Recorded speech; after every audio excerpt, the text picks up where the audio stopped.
No dia 6 de junho de 1944, as defesas alemãs da costa francesa foram despertadas por um estrondo que parecia vir do fim do mundo. De Le Havre até Cherburgo, o horizonte era uma linha escura de navios aliados e o céu se iluminava com clarões de artilharia e sinalizadores. Para um observador no bunker de WN-62, aquela visão era irreconhecível. O mar estava coberto por uma flotilha interminável e aviões zumbiam como enxames. De onde saem tantos? Perguntavam-se os soldados da Wehrmacht, enquanto tentavam distinguir os navios individuais ao amanhecer. Nos dias anteriores, seus comandantes haviam garantido que a invasão não ocorreria durante uma tempestade. Outros apostavam que o inimigo atacaria no Estreito de Calais. Alguns ainda se agarravam à ideia de que a muralha do Atlântico era impenetrável. Mas a verdade se materializava diante de seus olhos. A guerra total havia chegado. E o destino do Terceiro Reich pendia por um fio. Sob a perspectiva alemã, o dia D foi uma mistura amarga de confiança, exagerada e desordem fatal. Como explicar que uma potência que havia dominado a Europa Ocidental se visse em poucas horas lutando por cada metro de praia? Por que as mensagens de alerta demoraram tanto a chegar a Hitler e seus generais? A muralha do Atlântico era realmente invencível? E, sobretudo, o que sentiram aqueles soldados que, após anos de vitórias na Polônia, França e nos Balcãs, de repente se viram superados em número e no ar por um inimigo determinado? Bem-vindo ao Wartime Archive. O mito da Muralha do Atlântico. Após as derrotas de 1943 em Stalingrado e na África, Adolf Hitler buscou um símbolo que restaurasse a confiança em seu regime e desestimulasse um desembarque aliado. Em 1942, ele ordenou a construção de uma vasta linha de fortificações ao longo da costa atlântica, conhecida como Muralha do Atlântico. A propaganda a apresentava como uma barreira intransponível. Canhões enormes apontando para o Canal da Mancha, bunkers de concreto em cada praia e arame farpado se estendendo até onde a vista alcançava. Em números, foi um esforço colossal. 17 milhões de jardas cúbicas de concreto e 1,3 milhões de toneladas curtas de aço.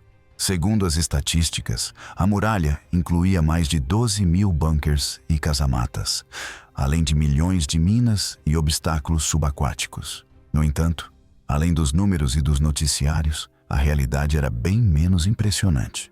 A linha defensiva de Hitler se estendia por mais de 3.000 quilômetros de costa, do norte da Noruega até a fronteira espanhola, o que significava que os recursos estavam dispersos em vez de concentrados.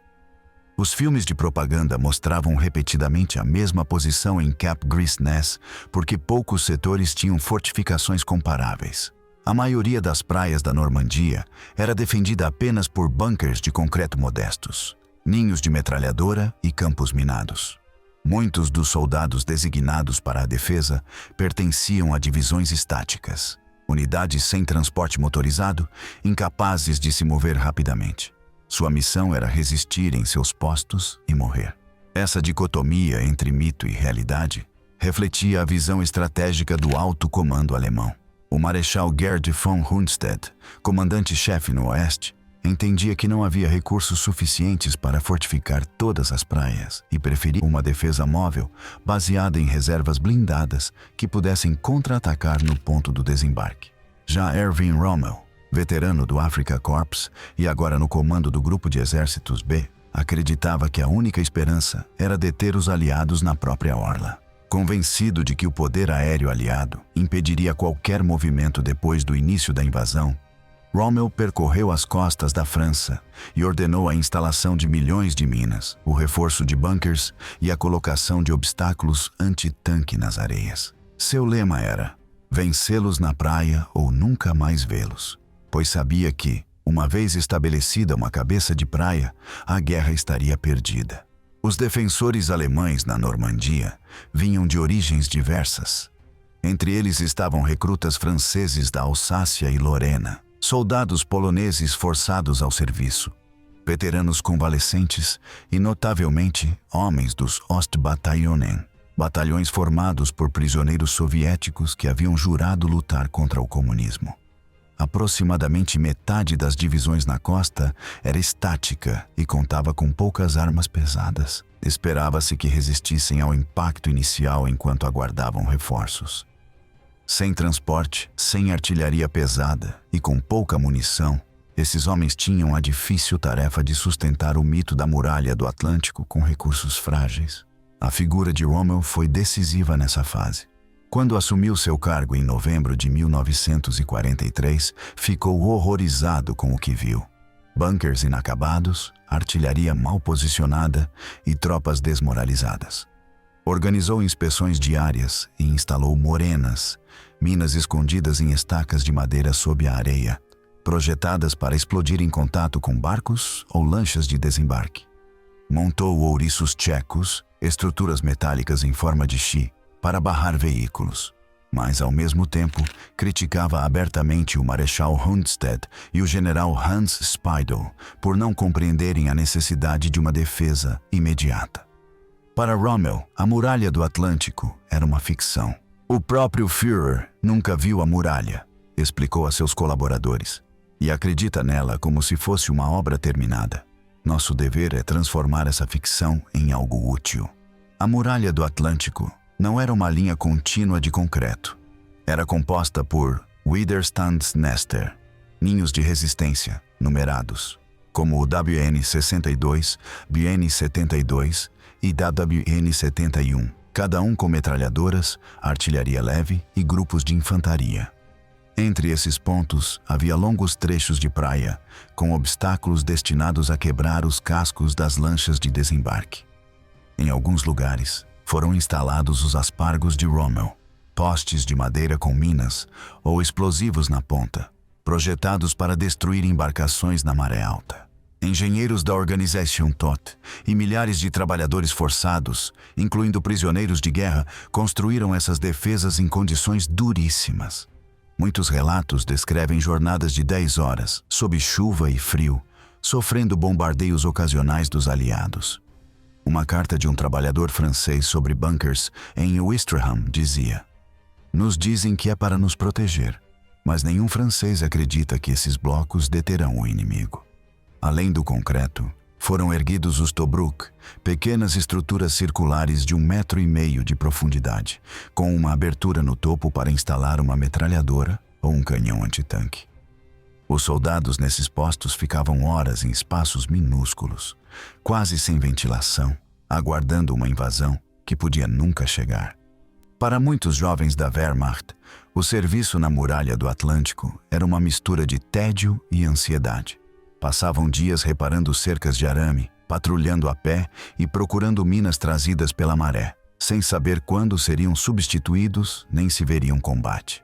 Alguns, desesperados por cartas de casa, escreviam que se sentiam como coelhos em suas tocas, atentos a cada ruído do mar. Rommel também ordenou a derrubada de árvores e a demolição de casas próximas às praias para impedir que os aliados encontrassem abrigo. Florestas foram cortadas e vilarejos evacuados, forçando milhares de civis franceses a se mudarem para o interior. Isso gerou ressentimento entre a população local, já submetida a requisições de alimentos e trabalho forçado. A resistência francesa explorou a situação para fornecer informações sobre as fortificações. Camponeses, pescadores e membros do maquis enviavam dados aos aliados, que os usavam em seus mapas de ataque. Assim, a guerra já era travada em silêncio muito antes do amanhecer de 6 de junho.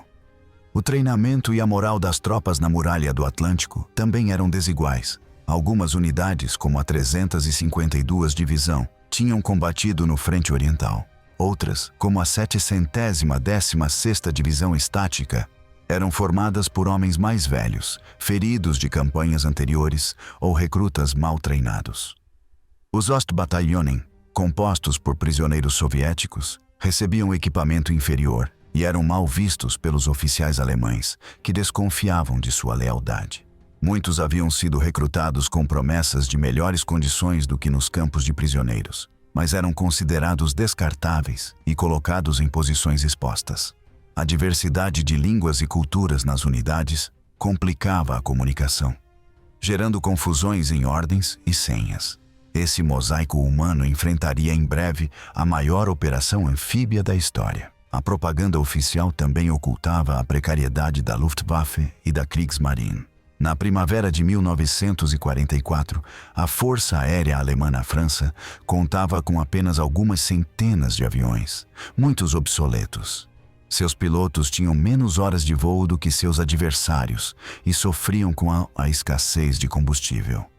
O almirante Theodor Kranke, chefe da Marinha no Oeste, dispunha de poucos navios de superfície.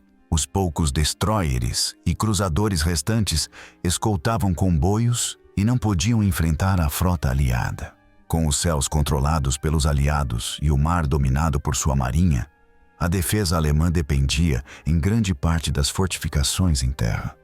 Por isso, Rommel concentrou suas energias no reforço da costa, consciente de que tinha pouco apoio aéreo ou naval. Panzer e estratégia, uma batalha entre generais. Enquanto Rommel se concentrava em reforçar cada bunker, nos escalões mais altos do poder alemão, travava-se uma luta de ideias. A questão central era onde posicionar as divisões blindadas. Essas unidades, equipadas com tanques e veículos blindados, representavam a reserva estratégica capaz de lançar contra-ataques decisivos. Mas, para serem eficazes, precisavam estar no lugar certo e no momento certo. O Marechal Rundstedt e muitos generais do Estado-Maior defendiam uma estratégia clássica: situar os Panzer no interior, em uma zona central, e usá-los como reserva móvel. Argumentavam que colocar tanques perto da costa os exporia ao bombardeio naval e aéreo aliado. Rundstedt acreditava que o inimigo provavelmente atacaria no Passo de Calais, o ponto mais estreito do canal. Por isso, preferia manter uma força de choque naquela área. Outros generais, como Geir von Schweppenburg e Heinz Guderian, sustentavam que os tanques deveriam ser usados para golpear o saliente uma vez identificado, mas alertavam que precisavam ser protegidos da aviação aliada em florestas e cidades. Por sua vez, Rommel estava convencido de que o avanço aliado seria tão avassalador que apenas um contra-ataque imediato na praia teria alguma chance. Acreditava que a Luftwaffe era fraca demais para garantir movimentação de tanques durante o dia. Além disso, achava que as bombas aliadas destruiriam as estradas e tornariam quase impossível o deslocamento de unidades pesadas. Por isso, propunha posicionar os Panzer a poucos quilômetros do litoral, atrás dos setores fortificados. Assim, quando as lanchas de desembarque baixassem suas rampas, os tanques poderiam surgir pelos flancos e varrer as praias com fogo. A tensão entre essas visões cresceu durante o inverno de 1943 a 1944. Hitler, interessado em cada detalhe da guerra, ouvia a todos, mas não se decidia. Rommel e seus partidários apresentaram argumentos contundentes. Haviam visto como a aviação aliada havia paralisado suas colunas na África e na Itália, e não queriam repetir a tragédia. Guderian, ao contrário, advertia que colocar as divisões blindadas muito à frente seria suicídio. Em caso de desembarque em outra região, não conseguiriam recuar a tempo. No fim, decidiu-se por uma solução de compromisso. 4 divisões blindadas ficariam de reserva sob Rundstedt, na região de Paris. 2 fariam parte das forças de Rommel, na Normandia, e outras 2 seriam posicionadas no Pas de Calais. Porém, qualquer uso dessas forças dependeria da autorização do quartel-general de Hitler, o OKW, o que se mostraria fatal. Nessa disputa política havia ainda fatores adicionais. Hitler se vangloriava de conhecer cada detalhe da muralha do Atlântico e da preparação para o desembarque, embora nunca tivesse visitado a Normandia. Segundo a biografia de Guderian, quando o general expressou sua preocupação ao Führer sobre a dispersão das divisões, este respondeu: "Temos uma muralha impenetrável e nossos tanques esmagarão qualquer intruso." Guderian saiu da reunião horrorizado. Ao mesmo tempo, o Marechal Rommel não tinha controle efetivo de todas as tropas em seu setor. As unidades blindadas em reserva respondiam a Geir von Schweppenburg, um general que desconfiava de sua estratégia. Ordens cruzadas e rivalidades pessoais minaram a coesão do comando alemão nas semanas anteriores à invasão. É importante lembrar que as divisões Panzer na França não eram todas iguais. A 21ª Divisão Panzer, destinada à Normandia, havia sido reconstruída após ser destruída na África e estava parcialmente equipada com tanques franceses capturados em 1940.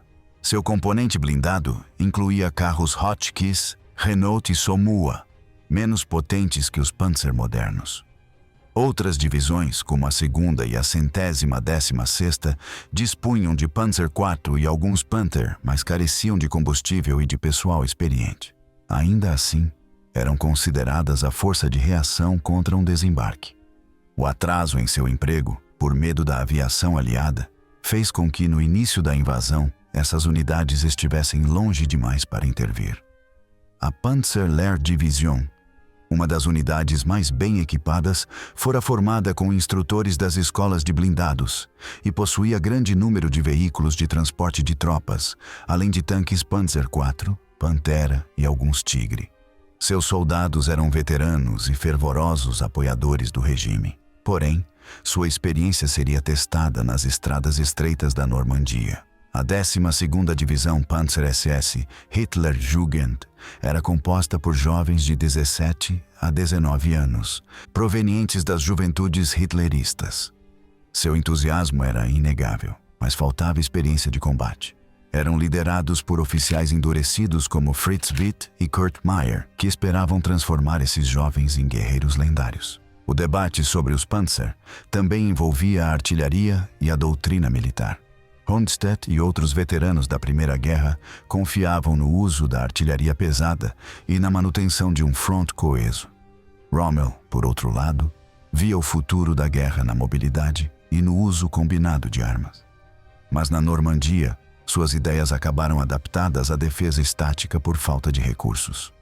Muitos historiadores observaram que essa discussão refletia o choque geracional dentro da Wehrmacht. Oficiais formados na tradição prussiana contra os apóstolos da Blitzkrieg, que haviam triunfado em 1940. Esse conflito de visões resultou em planos confusos e ordens contraditórias. A indecisão de Hitler também se manifestava nas mensagens que partiam da Wolfschanz. As ordens do OKW frequentemente começavam com frases como "O Führer teme que" ou "O Führer deseja que se considere", deixando os comandantes sem clareza. Um exemplo citado em memórias posteriores descreve como, ao saber que os aliados atacavam na Normandia, Hitler ordenou: "Temo que isto seja uma manobra de distração. Mantenham as reservas até novo aviso." Quando finalmente autorizou seu uso, o dia já estava perdido. O atraso nas decisões, a impossibilidade de comunicação direta entre os generais e o quartel do Führer, e o medo de contradizê-lo foram determinantes. Além disso, as divisões blindadas alemãs estavam espalhadas por um território amplo. Algumas na Holanda, para repelir um possível ataque ali. Outras no sudeste da França, diante do temor de uma invasão na Provença. Essa dispersão refletia a crença alemã de que os aliados poderiam desembarcar em vários pontos simultaneamente. Infelizmente para a Alemanha, essa lógica apenas serviu para diluir sua força e confundir os comandantes de campo. Quando, por fim, foi dada a ordem de mover essas unidades para a Normandia, muitas foram presas por ataques aéreos às suas colunas, atrasos nas rotas e sabotagens da resistência francesa. Entre o relâmpago e a névoa, véspera da invasão. No dia 5 de junho de 1944, a costa da Normandia estava envolta em uma tempestade. Os relatórios meteorológicos alemães indicavam ventos fortes e mar agitado, condições que eram consideradas improváveis para um desembarque. Rommel aproveitou a oportunidade para viajar à Alemanha e celebrar o aniversário de sua esposa Lucy em sua casa em Herrlingen. Outros oficiais superiores relaxavam. O Marechal Rundstedt programou partidas de bridge em seu quartel-general em Saint-Germain-en-Laye, E o general Oberst Dollmann, comandante do 7º Exército, estava em Rennes participando de um jogo de guerra. Hitler, por sua vez, recolheu-se cedo ao seu quarto na Wolfschanz. Ao contrário do mito popular que afirmava que dormiu toda a manhã, estava acordado antes do amanhecer, mas seus ajudantes hesitavam em despertá-lo diante de alarmes contraditórios. Na madrugada de 6 de junho, os primeiros paraquedistas aliados desceram sobre a península de Cotentin e ao redor de Caen. Suas missões consistiam em capturar pontes, interromper linhas telefônicas e semear o caos atrás das defesas alemãs. O general Falle, comandante da 91ª Divisão Aerotransportada, foi surpreendido enquanto se deslocava de carro desde seu quartel. Morreu crivado de balas pela patrulha do 58º Regimento de Paraquedistas. Os telefones começaram a tocar freneticamente nos postos de comando alemães, mas muitos não tinham operadores noturnos ou as linhas estavam cortadas. Em Caen, o quartel da 352ª Divisão recebeu informes contraditórios. Alguns falavam em exercícios de distração, outros em um ataque real. A ordem de alerta geral demorou a ser emitida. O Marechal Rundstedt autorizou o coronel-general Jodl, chefe de operações do OKW em Berlim, a despertar Hitler, mas Jodl hesitou até ter confirmação de que o ataque não era uma manobra de engano. No passado, o serviço secreto alemão havia recebido falsos alarmes. A maior preocupação era que a invasão não fosse na Normandia, mas sim no Pas-de-Calais, onde os radares ainda mostravam sinais de navios, graças ao engodo aliado da Operação Fortitude. Apenas depois das 6 da manhã, com relatórios de desembarques em várias praias, decidiu-se acordar o Führer. Para então, as tropas aliadas já estavam desembarcando em Utah, Omaha, Gold, Juno e Sword. A confusão agravou-se porque Rommel não estava em seu posto de comando. Ao receber a notícia, iniciou uma viagem frenética de volta e chegou a seu quartel em La Roche-Guyon ao meio-dia. Indignado, pediu permissão para mover as divisões Panzer em direção às praias, mas deparou-se com a burocracia do OKW. Cada solicitação precisava da aprovação de Hitler. Esse atraso na tomada de decisões permitiu que os aliados se estabelecessem e organizassem suas cabeças de praia. O escritor britânico Anthony Beevor descreveu depois a cena nos quartéis alemães naquela manhã como uma combinação de estupor e paralisia, com oficiais debatendo mapas, enquanto os informes de rádio relatavam paraquedistas nos campos e lanchas na praia. Mas a véspera da invasão não foi apenas um caos organizativo. Também foi um mosaico humano. Na noite de 5 de junho, muitos jovens soldados alemães escreveram cartas às suas mães e namoradas. Alguns confiavam que a invasão seria repelida facilmente, lembrando como a França havia sido derrotada em 1940. Outros pressentiam o desastre que se aproximava e registraram em seus diários o medo de morrer longe de casa. Um soldado do 736º Regimento escreveu: "A brisa cheira a tempestade e sinto que algo grande se aproxima. Não sei se voltarei a ver o sol da minha aldeia, mas farei o que puder." Essas vozes íntimas, descobertas em arquivos décadas depois, mostram o lado humano daqueles que seriam arrastados pela maré da história. A madrugada também foi marcada pelas operações de engano. A Operação Fortitude foi o nome de código do plano aliado, destinado a convencer os alemães de que a invasão aconteceria em Pas-de-Calais. Agentes duplos, informações falsas e um exército fictício supostamente comandado pelo general George Patton mantiveram as forças alemãs em alerta. Radar e escutas de rádio indicaram movimentos de navios em frente a Calais, gerados por barcos de isca e refletores de alumínio, window, lançados por aviões para criar ecos falsos. Isso levou o alto comando alemão a manter a maior parte de suas reservas no norte, mesmo após saber do desembarque na Normandia, alimentando a ideia de que um segundo golpe era iminente. O engano foi tão bem sucedido que, mesmo quando os primeiros relatórios confirmaram um assalto maciço nas praias normandas, alguns oficiais ainda acreditavam que era apenas uma cortina de fumaça. A resistência francesa desempenhou um papel fundamental nessas horas.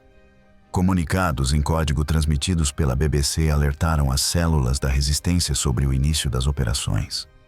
Maquisards atacaram linhas ferroviárias, descarrilaram trens e destruíram cabos telefônicos. Esses atos de sabotagem atrasaram o movimento de reforços e aumentaram a confusão nas comunicações alemãs. Um relato de um ferroviário francês lembra como, na noite de 5 de junho, ele e seus companheiros desmontaram um trecho de trilho perto de Caen, enquanto ouviam ao longe o rugido de motores. A guerra secreta complementava aquela que se travava nos mapas do Estado-Maior. A meteorologia também teve um papel essencial. As observações dos meteorologistas aliados indicavam uma breve janela de melhora no tempo na madrugada de 6 de junho. A equipe meteorológica alemã, sem acesso a dados do Atlântico por causa da pressão naval aliada, não previu essa pausa. Suas previsões falavam de tempestades contínuas. Assim, enquanto Rommel depositava flores no túmulo de sua mãe e preparava uma pérgola para o aniversário de sua esposa, no canal se reunia a maior armada já vista. Um oficial de comunicações alemão, em Cherburgo, lembrou que a chuva cessou de repente e o vento mudou de direção. Parecia um presságio, escreveu. O destino, a meteorologia e o engano combinaram-se para surpreender um exército que acreditava estar protegido por uma muralha indestrutível. As falhas de coordenação não se limitavam ao alto comando. A 352ª Divisão, que defendia o setor de Omaha, não havia sido informada da ameaça iminente. E muitos de seus soldados estavam nas cidades próximas de Bayeux e Isigny-sur-Mer. A 716ª Divisão Estática, responsável pelos setores Gold e Juno, era formada em grande parte por veteranos da Campanha do Leste e soldados mal treinados. Seus oficiais superiores interpretaram os sinais de radar como barcos de pesca. Na bateria de Longues-sur-Mer, os artilheiros estavam dormindo quando os destroyeres britânicos começaram a bombardear. Esses atrasos, somados à falta de pessoal nos postos de escuta, contribuíram para que a primeira onda aliada desembarcasse com menos resistência do que se esperava em alguns setores. O inferno na praia, luta e resistência. O desembarque na Normandia foi realizado em 5 praias designadas para as forças dos Estados Unidos, Reino Unido e Canadá. Da perspectiva alemã, cada uma apresentava desafios distintos. Em Omaha, as posições defensivas alemãs estavam situadas em um anfiteatro natural com colinas íngremes dominando a praia. A 352ª Divisão, reforçada pelo 96º Regimento de Granadeiros, havia erguido ninhos de metralhadoras, canhões de 75 mm e morteiros em pontos estratégicos, como o famoso WN-62. Quando os soldados norte-americanos da 1ª e da 29ª Divisões desembarcaram, foram recebidos por um fogo mortal que causou milhares de baixas nos primeiros minutos. Muitos barcos da primeira onda foram afundados e os sobreviventes ficaram presos na faixa de areia, incapazes de escalar os penhascos sem apoio. No entanto, apesar do relativo sucesso inicial, os alemães em Omaha careciam de reservas móveis. Não tinham tanques nem artilharia suficiente para lançar um contra-ataque coordenado. Sua força dependia da manutenção das posições fixas, mas cada bunker era isolado. Os norte-americanos, depois de se reorganizarem, começaram a usar contra-torpedeiros para bombardear os ninhos de metralhadoras a curta distância, pulverizando as casamatas. Engenheiros explodiram as cercas de arame farpado com cargas Bangalore e abriram brechas. Ao meio-dia, os soldados do 5º Regimento de Rangers e da 29ª Divisão subiram os penhascos e flanquearam as defesas, obrigando os defensores a recuar ou se render. Os homens do 90º-16º, comandados pelo tenente-coronel Rudolf Schnell, resistiram com valentia, mas sem reforços nem munição, seu destino estava selado. Em Utah, a situação foi diferente. A 709ª Divisão Estática defendia a praia, composta em grande parte por soldados recrutados no leste europeu. Quando as embarcações norte-americanas se desviaram levemente devido à maré, desembarcaram em um setor mais fraco. A resistência foi mínima. O general Theodore Roosevelt Jr., filho do ex-presidente dos Estados Unidos, desembarcou com sua bengala e ordenou: "É aqui que ficamos. Vamos começar a guerra a partir daqui." Os alemães tentaram se reorganizar, mas as unidades próximas eram muito fracas e careciam de comunicação. Naquela manhã, a prioridade alemã era deter os paraquedistas da 82ª e 101ª Divisões, que já controlavam pontes-chave atrás das linhas. Para os soldados alemães nos bunkers, a Batalha da Normandia foi um despertar brutal para a realidade da guerra industrial. As metralhadoras MG-42 disparavam rajadas de 1.200 tiros por minuto, aquecendo até ficarem vermelhas. Os artilheiros dos canhões de 88 mm em baterias, como a de Macy, miravam nos navios, mas eram cegados pela fumaça das explosões e pela poeira dos penhascos. As casamatas tremiam a cada disparo. Os ouvidos dos soldados zumbiam. Heinrich Severloh, um jovem de 20 anos no WN-62, lembraria anos depois que disparou centenas de carregadores de sua MG-42 nas primeiras horas, até que suas mãos sangraram. "Eu via sombras na praia e atirava sem parar. Era como tentar deter uma onda com uma colher", escreveu em suas memórias. Ao mesmo tempo, muitos defensores experimentaram uma mistura de horror e admiração diante da coragem dos invasores. Alguns oficiais lembraram ter visto soldados aliados saindo da água encharcados e avançando pela areia, apesar das explosões, levantando-se repetidas vezes. Os alemães tentavam medir a distância e corrigir o fogo, mas a pressão e a adrenalina provocavam erros. Um tenente do 726º Regimento, posicionado no WN-60, confessou em um interrogatório posterior que esqueceu de ajustar o telêmetro e que seus disparos caíram vários metros à frente dos alvos. O cansaço, o medo e o caos reduziam a eficácia do fogo defensivo. No setor Gold, os britânicos lançaram carros Avery com morteiros de 290 mm e tanques Crocodile com lança-chamas integrados. Essas máquinas, chamadas de as invenções de Hobart, espalharam pânico entre os defensores. Os lança-chamas lançaram colunas de fogo que penetravam pelos orifícios de ventilação dos bunkers. Muitos soldados alemães, incapazes de escapar, morreram queimados.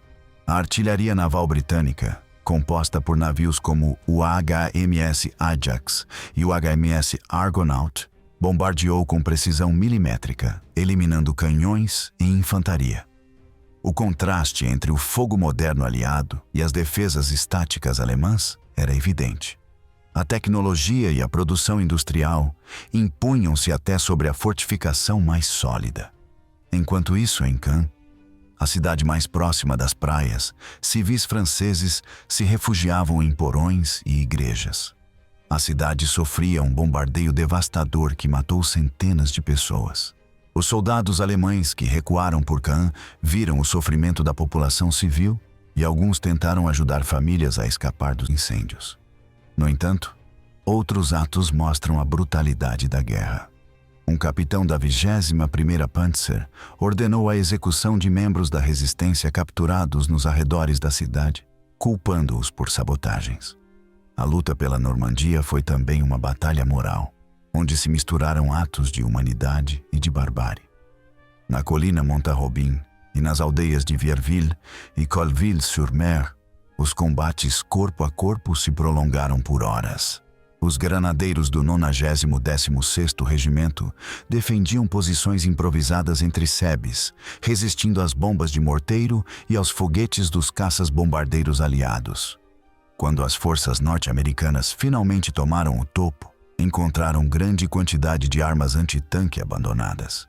Muitos defensores alemães se renderam em pequenos grupos, levantando lenços brancos feitos com camisas. Outros arriscaram escapar pelos campos minados. Em alguns casos, soldados alemães camuflaram seus uniformes com roupas civis para fugir. No entanto, muitos foram capturados pouco depois. As praias Gold, Juno e Sword, designadas a britânicos e canadenses, apresentaram defesas variadas. Em Gold, as posições da 716ª Divisão foram rapidamente superadas graças ao apoio dos tanques anfíbios Robarts Funnis e da artilharia naval. Em Juno, a 352ª Divisão deslocou parte de suas reservas e causou baixas significativas à 3ª Divisão canadense, mas logo foi cercada pelos flancos. Em Sword, a 21ª Divisão Panzer lançou um contra-ataque improvisado à tarde, mas foi freada pela congestão nas pontes sobre o rio Orne e pela resistência da 3ª Divisão Britânica. Os Firefly britânicos, tanques equipados com canhões de 17 libras, destruíram vários Panzers. O coronel Hans von Luck, que liderava um grupo de combate, recordou que suas unidades se dispersaram diante da potência de fogo britânica e da avalanche de caças-bombardeiros aliados, e tiveram que recuar às posições iniciais. A artilharia costeira alemã teve um papel desigual. Em Pointe du Hoc, a bateria de 155 mm havia sido retirada dias antes, de modo que os Rangers norte-americanos escalaram penhascos apenas para encontrar canhões fictícios. Em Longues-sur-Mer, 4 canhões de 150 mm dispararam contra a frota britânica até serem silenciados por canhões navais de 6 polegadas e ataques aéreos. O comandante da bateria, um tenente de artilharia, recusou-se a se render até ficar sem munição. Em Merville, a 716ª Divisão defendeu um complexo de bunkers que ameaçava a praia Sword. Paraquedistas britânicos do 9º Batalhão assaltaram a posição e destruíram os canhões. Embora algumas peças alemãs tenham causado danos, a maioria foi rapidamente neutralizada pelo esmagador poder de fogo aliado. Reação e contra-ataques. Desordem nas fileiras alemãs.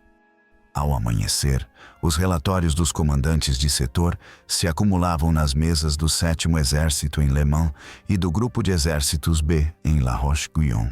Os informes variavam entre sucessos parciais e verdadeiras catástrofes. Em várias ocasiões, as mensagens diziam simplesmente invasão em andamento, sem detalhes. O general Marx, responsável pelo 84º Corpo, pediu autorização para lançar sua única reserva, o Kampfgruppe Meyer, contra um suposto desembarque de paraquedistas ao norte de Carentan. O OKW autorizou a operação, mas tratava-se de um alarme falso. A coluna motorizada avançou por horas em estradas secundárias, sob ataque constante de caças aliados, apenas para descobrir que os paraquedistas não estavam ali. Quando tentaram corrigir o rumo e marchar em direção à costa, as unidades estavam dispersas e exaustas. Ao tentar alcançar Omaha, foram interceptadas por aviões que destruíram veículos e mataram dezenas.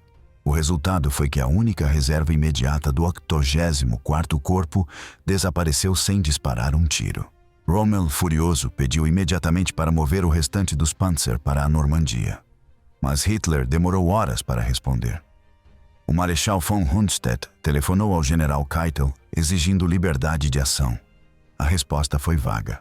O Führer está avaliando a situação. Decisões serão tomadas quando chegar mais informação. No fim da tarde, Hitler autorizou o Grupo de Exércitos B a empregar 2 divisões Panzer, a 12ª SS e a Panzerlehr. Mas estas precisavam marchar mais de 150 quilômetros. Suas colunas encontraram pontes destruídas e estradas congestionadas de refugiados, o que retardou o avanço. A 12ª SS, composta por jovens fanáticos da juventude hitlerista, conseguiu enfrentar a 3ª Divisão canadense no dia seguinte, mas nesse momento, os aliados já haviam desembarcado milhares de homens e material. As dificuldades logísticas se tornaram evidentes. As estradas da Normandia eram estreitas, ladeadas por sebes conhecidas como bocage. Esses arbustos densos impediam a visibilidade e dificultavam o movimento de grandes formações. Os Panzer eram obrigados a avançar em fila, tornando-se alvos fáceis para a aviação aliada. Além disso, a falta de combustível era crônica. O alto comando havia priorizado a frente oriental, deixando poucas reservas na França. Muitos tanques pararam por falta de gasolina antes mesmo de chegar à batalha. O único contra-ataque significativo no dia seguinte ao desembarque partiu da 21ª Divisão Panzer. À tarde, unidades de reconhecimento e batalhões de Panzer avançaram do leste de Caen em direção às praias Sword e Juno, com o objetivo de dividir britânicos e canadenses. No início, conseguiram penetrar até as proximidades da costa, mas sem artilharia de apoio nem cobertura aérea foram obrigados a recuar. A divisão sofreu perdas consideráveis. Os tanques franceses recém-recondicionados incendiavam-se com facilidade. Os canhões de 75 mm dos Sherman Firefly destruíam seus veículos e o bombardeio naval fazia o solo tremer. Ao cair da noite, a 21ª Divisão havia perdido a iniciativa e se retirou para a região de Caen, deixando Rommel com a amarga certeza de que sua tentativa de contra-ataque rápido fracassara. No sul, os alemães mobilizaram o 2º Corpo Paraquedista para lançar um assalto às posições norte-americanas na península de Cotentin. A unidade, sob o comando do general Eugen Meindl, reunia alguns dos paraquedistas veteranos mais duros do exército. No entanto, seu deslocamento a partir da Bretanha levou dias, e quando chegaram, os paraquedistas americanos já controlavam as saídas para Carentan. Os combates nas estradas da península foram ferozes e sangrentos. Mas o avanço alemão fracassou diante da artilharia naval que apoiava as unidades americanas. O avanço aliado após as praias foi freado pelo Bocage, mas a iniciativa permaneceu do seu lado. Para a Wehrmacht, a luta na Normandia tornou-se uma série de contra-ataques mal coordenados. A Operação Epsom, lançada pelos britânicos em 26 de junho, levou os combates até os arredores de Caen. As SS e unidades Panzer responderam com ferocidade, detendo temporariamente o avanço britânico, mas à custa de grandes perdas em tanques. A Operação Goodwood, em julho, empregou mais de 600 blindados britânicos em uma tentativa de cercar Caen. A resistência alemã, com canhões de 88 mm e Panzerfaust, infligiu pesadas baixas, mas ao final recuou. Cada contra-ataque alemão era seguido por uma poderosa resposta aérea e de artilharia aliada que destruía unidades e logísticas. Enquanto isso, a 12ª SS e a Panzerlehr combatiam contra canadenses e britânicos na região de Caen. Os jovens da Hitlerjugend mostraram uma valentia suicida, defendendo vilas como Alti e Buron até o último homem. No entanto, o esgotamento e a falta de apoio aéreo tornaram sua resistência insustentável. Oficiais como Kurt Meyer, posteriormente julgado por crimes de guerra, ordenaram ataques que resultaram em massacres de prisioneiros canadenses, evidenciando a brutalidade da luta. No setor americano, a batalha por Carentan foi crucial. Em 17 de junho, a 17ª Divisão SS Panzergrenadier Götz von Berlichingen lançou um contra-ataque para recapturar a cidade. Após horas de combates entre sebes e fazendas, foram repelidos pela 101ª Divisão Aerotransportada e pelo apoio blindado da 2ª Divisão Blindada norte-americana. O contra-ataque custou à Divisão SS dezenas de blindados e o controle da estrada para Cherbourg, selando o destino da península. A incapacidade alemã de coordenar suas unidades em uma frente tão fragmentada demonstrou a dificuldade de uma guerra defensiva improvisada. O mês de julho tornou-se um desgaste constante. Na luta por Saint-Lô, os alemães se entrincheiraram em cidades reduzidas a escombros. Seus franco-atiradores, camuflados entre ruínas, atrasaram o avanço americano. Em resposta, os aliados usaram bombardeios maciços.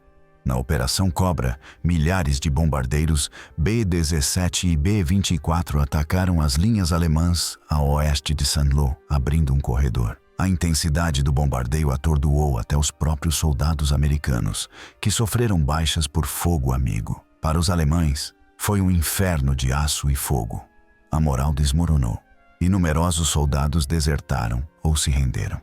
As divisões Panzer, sem gasolina, tornaram-se artilharia estática. Após o avanço da Cobra, As tropas americanas cercaram grande parte do 7º Exército na Bolsa de Falaise, provocando a destruição de centenas de veículos e a captura de dezenas de milhares de soldados.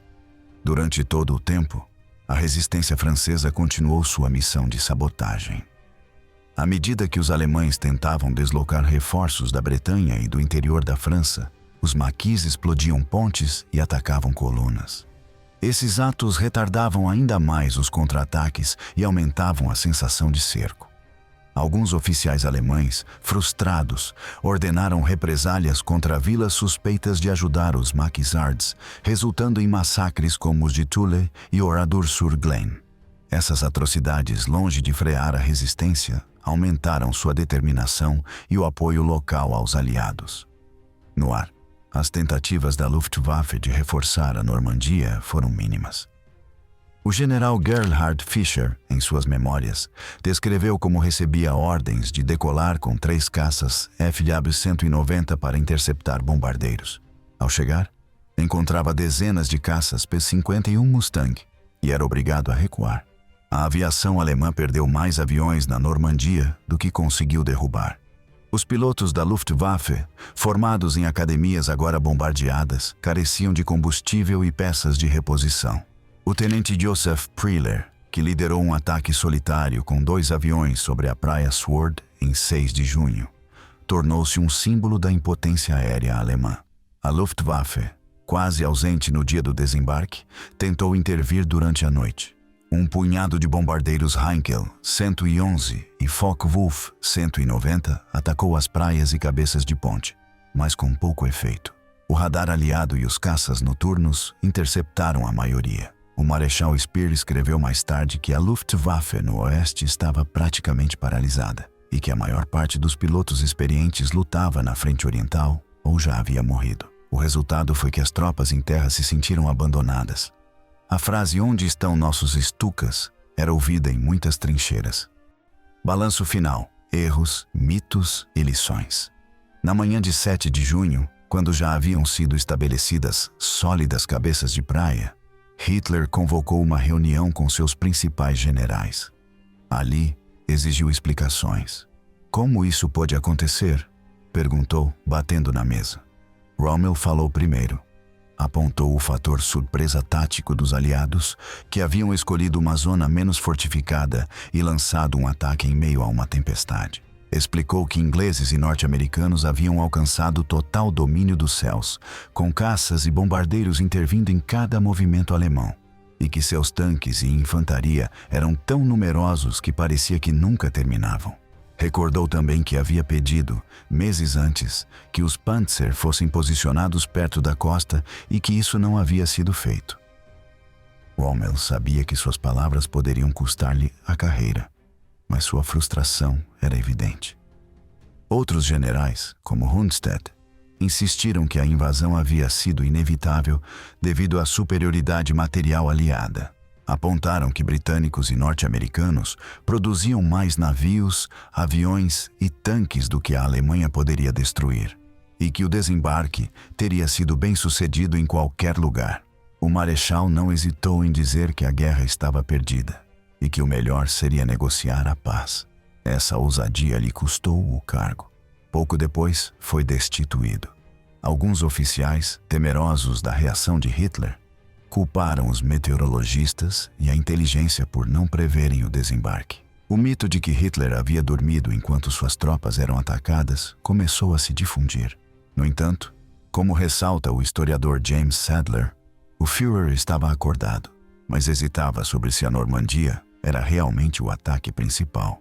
As avaliações posteriores concluíram que, embora os erros alemães tenham contribuído para a derrota, esta se deveu sobretudo à determinação e preparação dos aliados. O plano aliado combinou engano, operação Fortitude, superioridade aérea, poder naval, logística e coordenação multinacional. As disputas internas no comando alemão, a dependência das decisões centralizadas de Hitler e a subestimação do inimigo complicaram a resposta. Especialistas modernos afirmam que, mesmo que Rommel tivesse os Panzer à mão, a supremacia naval e aérea aliada os teria destruído em poucos minutos. A discussão sobre se o resultado poderia ter sido diferente continua aberta, mas a maioria concorda que a lacuna tecnológica e logística era intransponível. O dia D marcou o começo do fim do Terceiro Reich. Após a Normandia vieram a Batalha de Caen, a Operação Cobra e a libertação de Paris. No leste, o Exército Vermelho lançou a Operação Bagration, que destruiu o grupo de exércitos Centro. Na Itália, os aliados avançaram para o norte. A Wehrmacht foi obrigada a lutar em múltiplas frentes, com recursos cada vez mais escassos. Os soldados alemães que sobreviveram à Normandia recuaram lentamente em direção à Alemanha, conscientes de que sua causa estava perdida. Muitos, como o famoso metralhador Heinrich Sevelow, seriam capturados e passariam anos como prisioneiros de guerra. Outros pereceriam na Bolsa de Falaise ou nos combates do Reno. O mito do Muro do Atlântico, construído com concreto e propaganda, desmoronou em questão de horas. O dia D não teve apenas efeitos militares, mas também psicológicos e propagandísticos. Para os aliados, a vitória demonstrou a eficácia da cooperação anglo-americana e a capacidade de planejar operações complexas. Para o povo alemão, foi o início de uma longa série de derrotas que corroeram a confiança em sua liderança. As notícias do desembarque e da perda de milhares de soldados filtraram-se lentamente através da propaganda. Em muitas cidades alemãs, o rádio anunciou que havia começado uma batalha de defesa final na França. Os jornais, censurados, tentaram manter o moral descrevendo contra-ataques vitoriosos que nunca ocorreram. No entanto, os cidadãos, cansados da guerra, começaram a questionar a veracidade desses informes. Nos julgamentos de Nuremberg e nas memórias do pós-guerra, numerosos generais buscaram justificar suas ações. Alguns, como Rommel, que morreria meses depois forçado ao suicídio por sua suposta participação no atentado contra Hitler, tornaram-se símbolos de resistência ao nazismo. Outros, como Jodl e Keitel, foram executados por seus papéis na agressão e em crimes de guerra. A análise da Batalha da Normandia deixou claro que o excesso de confiança, a falta de coordenação e a obediência cega ao Führer foram elementos-chave no fracasso alemão. Além disso, destacou-se o sacrifício de centenas de milhares de jovens alemães que morreram em defesa de uma ideologia condenada.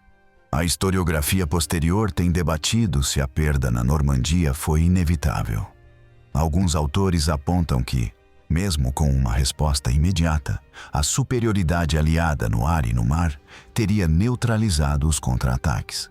Outros argumentam que, se todas as forças blindadas tivessem sido concentradas na Normandia e se os comandantes tivessem sido libertados da tutela de Hitler, poderiam ter infligido um custo maior aos aliados, retardando seu avanço e permitindo ao Reich prolongar a guerra.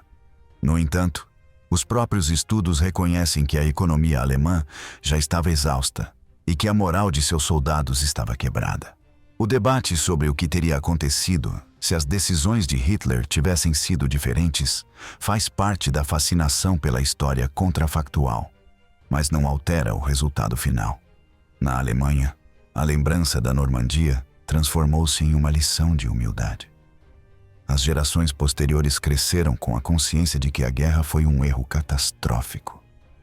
Os veteranos que retornaram compartilharam suas experiências em pequenas reuniões, e alguns visitaram as praias de Omaha e Utah junto com antigos inimigos para homenagear os caídos de ambos os lados. Erigiram-se monumentos e museus que não glorificam a guerra, mas a mostram em toda a sua santo da sua brutalidade. Historiadores alemães têm utilizado a batalha como exemplo de como a propaganda pode distorcer a percepção da realidade, levando um país a acreditar na invulnerabilidade de um muro que nem sequer existia de forma efetiva.